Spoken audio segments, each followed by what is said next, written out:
पालघरमधील वाढवण बंदराच्या जनसुनावणीचा संघर्ष पेटलाय। शुक्रवारी सोनोपंत दांडेकर महाविद्यालयात जनसुनावणी पार पडणार आहे। किनारपट्टी रहिवासी मच्छीमारांचा वाढवण बंदराला विरोध आहे, तर जनसुनावणी विरोधात ठाकरेंची शिवसेना देखील आक्रमक झाली आहे। संतप्त गावकऱ्यांनी सुनावणी उधळण्याचा इशाराही दिलेला आहे, त्यामुळे जनसुनावणीच्या ठिकाणी पोलिसांचा मोठा बंदोबस्तही तैनात करण्यात आला आहे।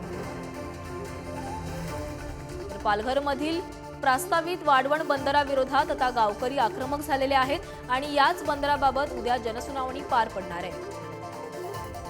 तर याबाबत अधिक बोलण्यासाठी आमचे प्रतिनिधी निखिल मिस्त्री आपल्यासोबत आहेत।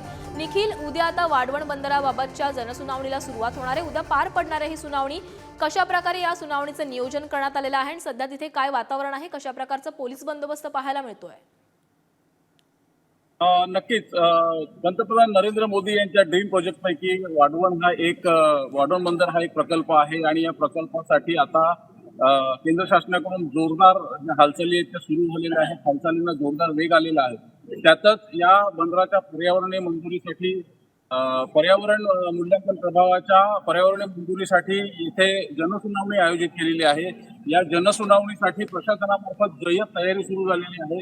एकीकडे वाढवण आणि परिसरातील अनेक संघटनांचा विरोध असताना दुसरीकडे प्रशासन या जनसुनावणीवर ठाम असल्याची येथे दिसते। पालघरच्या जिल्हा क्रीडा संकुल मैदान जे आहे त्या मैदानावरती जोरदार पोलिसांचा जो फौजफाट आहे तो मोठ्या प्रमाणात इथे तैनात करण्यात आलेला आहे।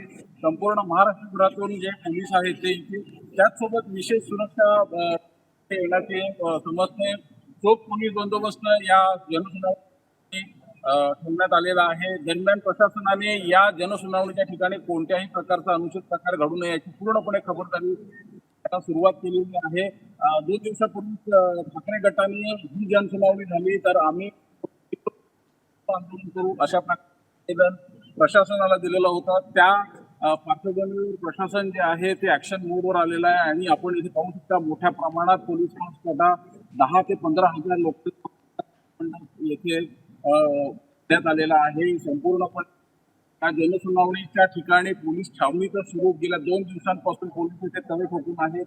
नक्कीच निखिल, तर आपण बघतोय आता ज्या ठिकाणी जनसुनावणी होणार आहे आणि तिकडे आता पोलीस छावणीचं स्वरूप आल्याचं पाहायला मिळत आहे।